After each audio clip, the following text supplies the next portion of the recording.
The spring of 2004 brought changes for the McGuire family in the quiet suburb of Woodbridge, New Jersey.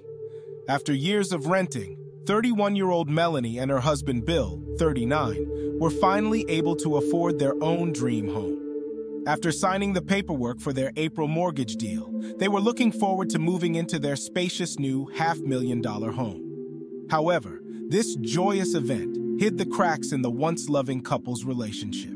Melanie, the epitome of a diligent career woman, a smart, attractive nurse from the Clinic of Reproductive Medicine, increasingly disappointed in her husband programmer Bill. His addictive passion for gambling had only worsened over the years, squandering the family savings in Atlantic City casinos. Financial strife and suspicions of infidelity escalated into frequent scandals and quarrels. At the same time at work, Melanie had a new colleague, a charismatic Dr. Bradley Miller. Despite all efforts to resist the mutual attraction, between Melanie and Bradley heated romance, exacerbating her moral crisis on the background of marital problems. No one could even imagine how this situation would turn out for the respectable McGuire family. What was supposed to be a new happy phase, and the realization of the American dream, soon turned out to be one of the most sinister and confusing mysteries in the annals of New Jersey forensics. April 28, 2004. Melanie and Bill McGuire, with happy smiles, left the office of a realtor, signed all the documents for the purchase of a house in the prestigious suburbs. For this event, they even dressed festively. A new chapter of life was opening before the young couple. Ahead of them loomed plans of arrangement, moving, renewal of the family nest. They couldn't wait to realize everything planned in reality. And so, on the same evening, when everything was supposed to go as usual, there was a quarrel. Another of many in recent times. According to Melanie, a dispute broke out over the price of the recently purchased house. She insisted on that option, even though Bill preferred a more budget-friendly alternative somewhere in Virginia, closer to his hometown. He couldn't reconcile himself to the amount of money we had invested, Melanie later told investigators. Bill wanted to drop everything and move, but I was adamantly opposed after all our efforts. The verbal altercation soon turned into a physical confrontation. Upset about the situation, Bill announced that he was leaving but would return and warned his wife not to call the children fatherless. Melanie thought that her husband had once again gone to lick his wounds in Atlantic City, squandering the rest of his money in slot machines, as had happened many times before. This time, however, Bill didn't return a day later or a week later. No call, no word. Only worry grew with each day of his absence. The disappearance of a man without a trace is an incident that always requires police intervention. After a week, Melanie gave up and contacted law enforcement, reporting her husband missing. From that moment began one of the most confusing and controversial investigations in the history of the New Jersey Police Department. The morning of May 5th, 2004 was clear and cloudless in the area of the scenic Chesapeake Bay. Two fishermen with child chaperones were guiding their motorized boats to the best fishing spots near the fourth man-made island of the Chesapeake Bridge Tunnel.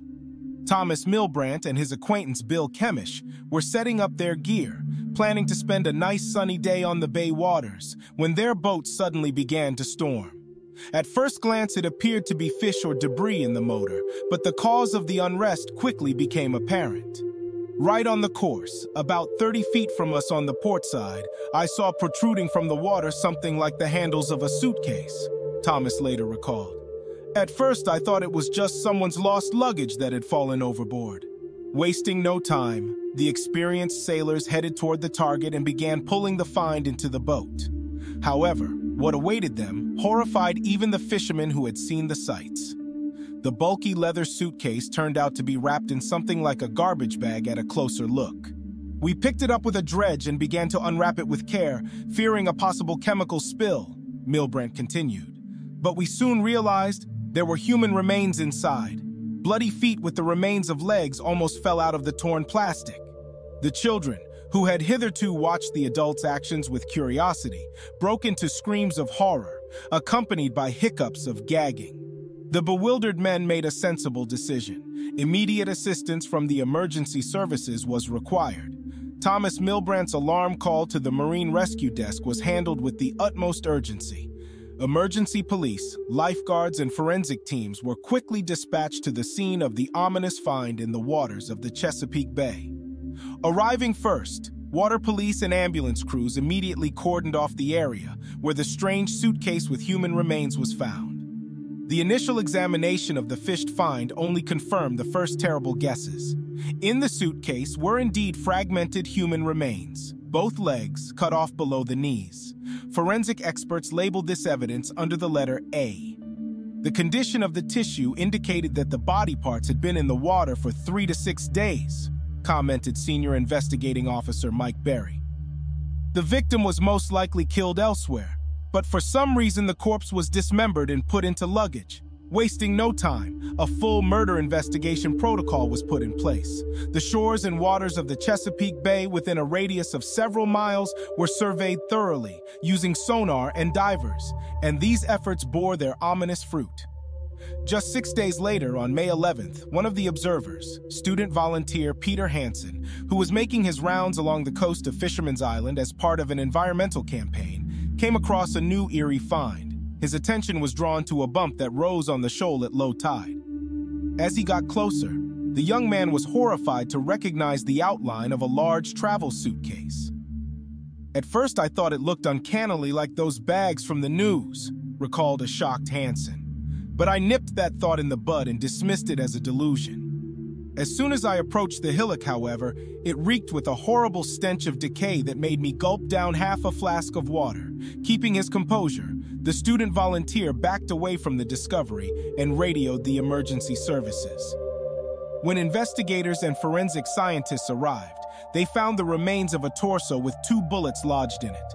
The head was missing. The evidence was labeled B. Soon, on May 16th, a third alarm was raised, this time from a recreational fisherman fishing off the second islet of the Chesapeake Bridge. The find, in the form of a small hard case, contained the opposite arms of the same victim down to the elbow creases. Forensic experts no longer doubted. All 3 ominous finds belonged to the same unlucky individual, systematically dismembered and packed by the killers for transportation. All that remained was to identify the victim and find the strings leading to the criminals. While criminologists and pathologists studied the ominous trophies from the crime scene, looking for prints, collected skin and hair particles of the victim for future DNA examination, the operatives began parallel work to establish the identity. One promising lead immediately loomed in the case. While examining the site of one of the finds, a clinical hospital sheet was discovered in which some fragments were wrapped, clearly to cut down on bloody leaks during transportation. Judging by the unique markings on the fabric, it was a sheet from some major medical center or clinic in New Jersey, clearly not a homemade product. Investigators immediately noticed this detail. Meanwhile, forensic experts prepared a projection of what the victim's face might look like for wide distribution in the media.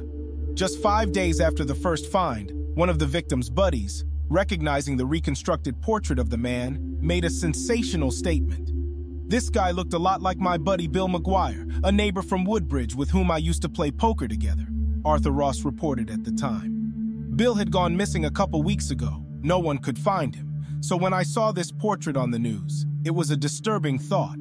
After such a signal, a protocol for identification was promptly initiated, and soon all doubts were put to rest.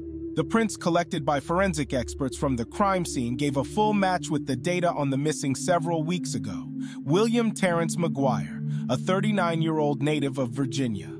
The victim's family also confirmed the identification once investigators located and informed relatives.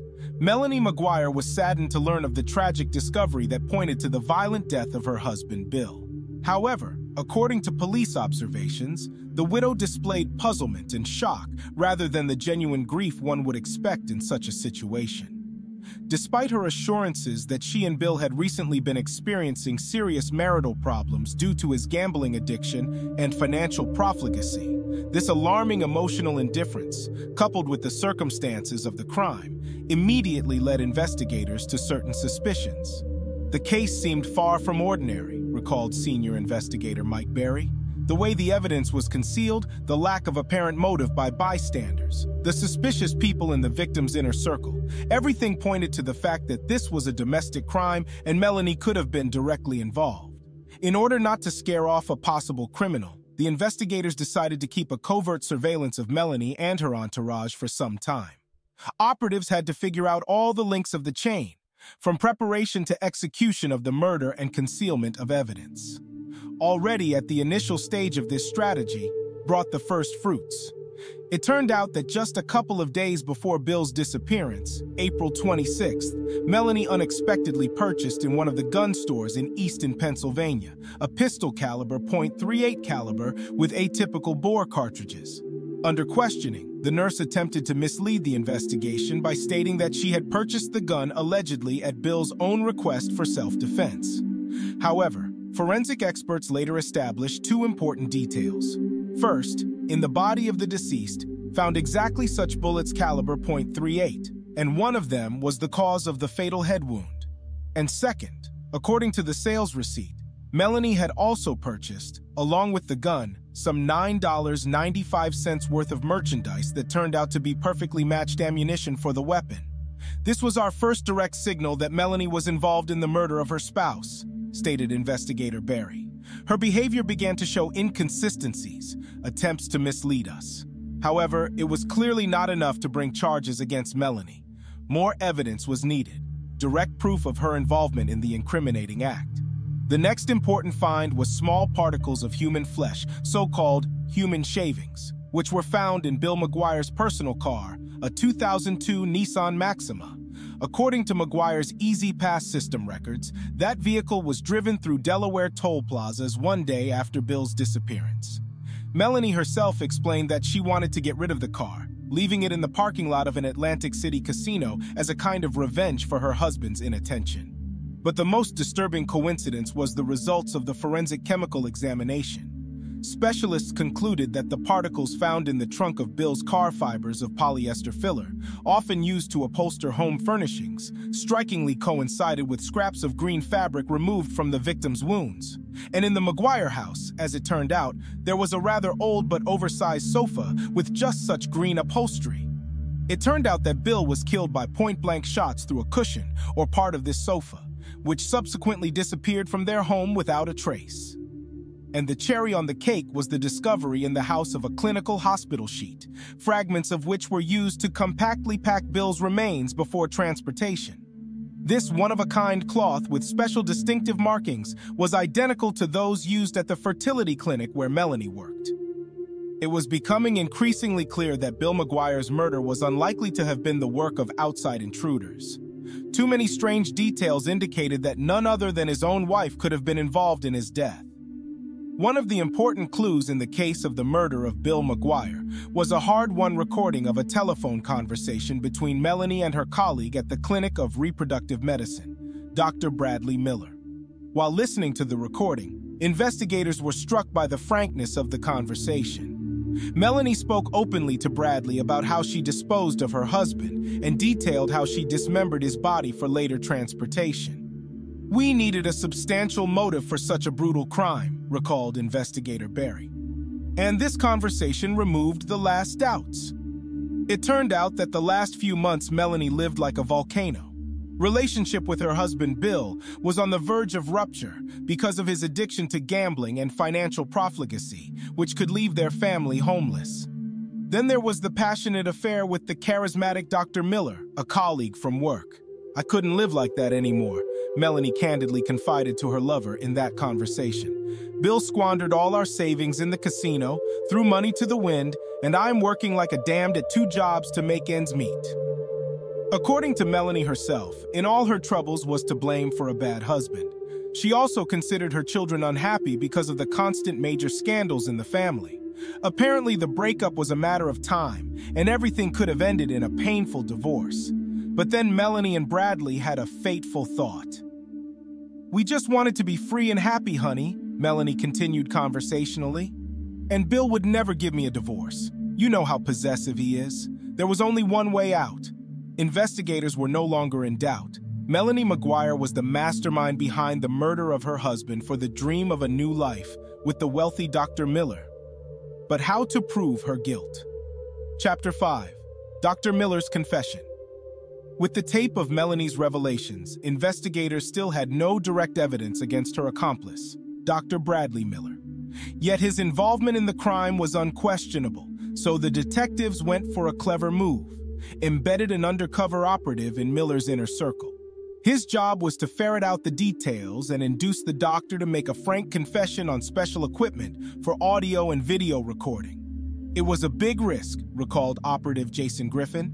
The slightest mistake could have ruined the whole operation and spooked the perpetrators, but the gamble was worth it. We were close to solving it. Under the guise of a patient in need of medical attention, Griffin began to methodically groom Dr. Miller, first building a friendship with him and then increasingly involving him in conversations about marital problems and addictions. Eventually, lulled into a false sense of security, Miller poured out his soul. On tape, the operative captured candid details of the horrifying crime, including a number of details that only someone directly involved in the murder and cover-up could have known. Miller admitted that he took an active part in the slaying of Bill McGuire, Griffin recounted.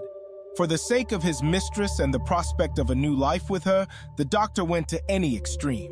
In detail, sparing no color, Miller vividly described the scene of the crime. How Melanie put a strong dose of sleeping pills in her husband's alcoholic beverage so that she could then be able to kill him unhindered with the very gun she had purchased long before the event. Miller also described the difficulties they encountered in trying to dismember and dispose of the victim's body. He cited the lack of refrigeration as the main problem, which caused the cadaverous processes to develop quickly, emitting an unbearable stench and decomposing soft tissue. Pieces of the human body had to be packed into airtight packaging materials using cloth that Melanie had quietly stocked at work.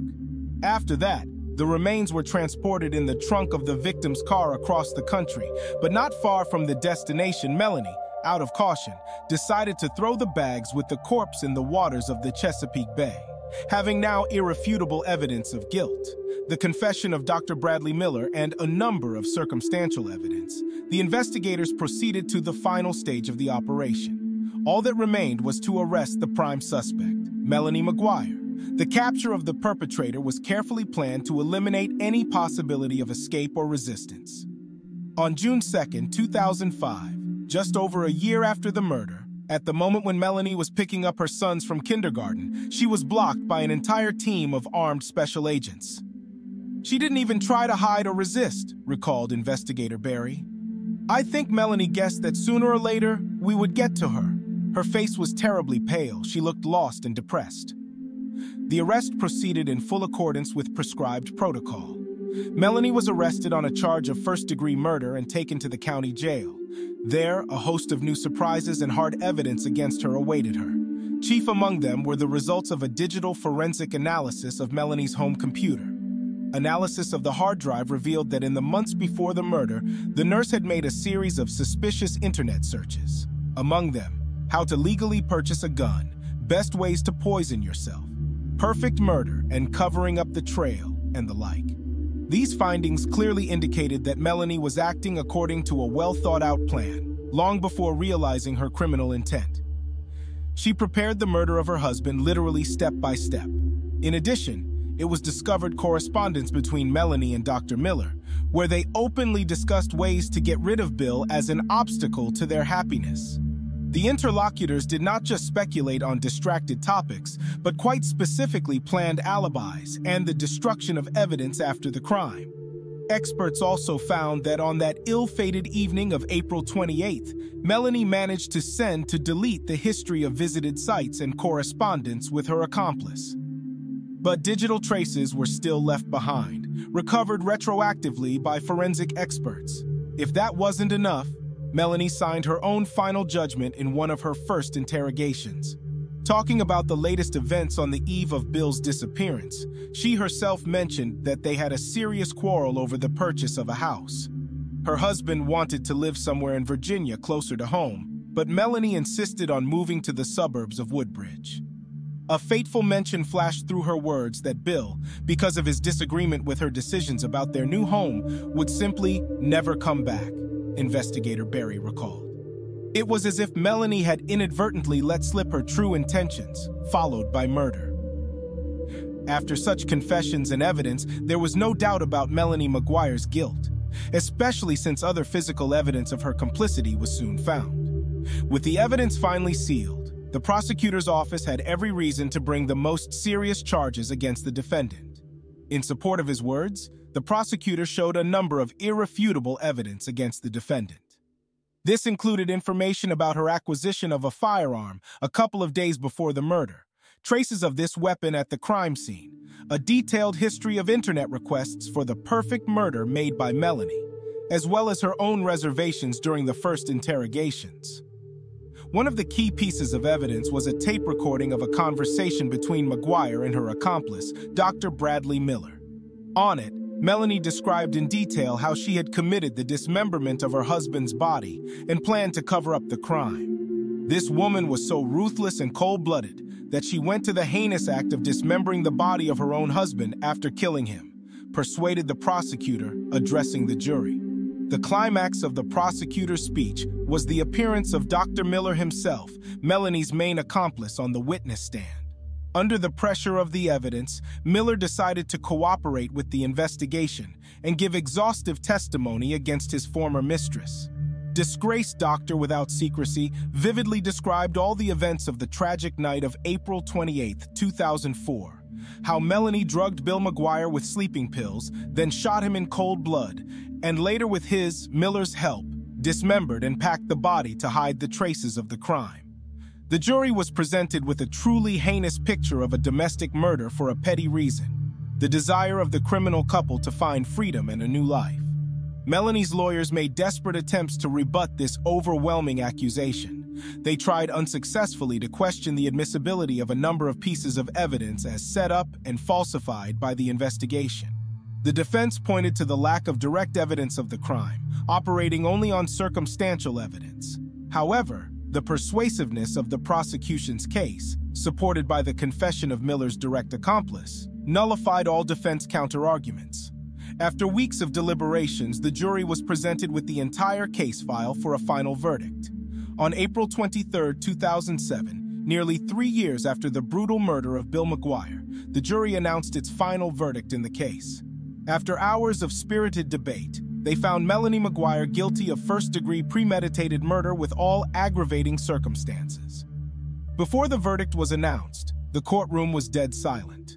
Melanie, visibly nervous, stared blankly out in front of her. Her lawyers slouched, preparing for the inevitable. The murderous blow was struck with a pistol shot, the foreman read the jury's verdict. Then, with accomplice Bradley Miller, the victim's body was dismembered and perversely packed into 3 different bags for later transportation to another location. As the petty officer became more and more immersed in the gruesome details of the incriminating crime, Melanie began to visibly change in her face, her lips quivering. She seemed to be struggling to grasp the reality of the verdict. The jury has unanimously decided to find Melanie McGuire guilty on all charges, the foreman finally announced. Find her guilty of the first-degree murder of her own husband, William McGuire, on several aggravating counts of self-serving motive, special cruelty, and cynicism. At this point, Melanie couldn't take it anymore and burst into tears, cradling her face in her palms. Her lawyers, stunned by this verdict, sat silently shaking their heads. And the prosecutors were triumphant. Months of painstaking work had been crowned with success. Justice had finally been done. It remained only to hear the final decision of the judge on the measure of punishment for the criminal.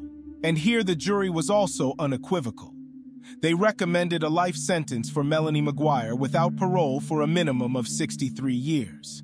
Taking into account all the circumstances of the case and the brutality of the crime, Judge Andrew Secchio fully agreed with the panel's decision. On July 19, 2007, he finally imposed the death penalty for McGuire. The Suitcase murder trial began on March 5, 2007 in New Brunswick District Court and immediately attracted tremendous public and media attention.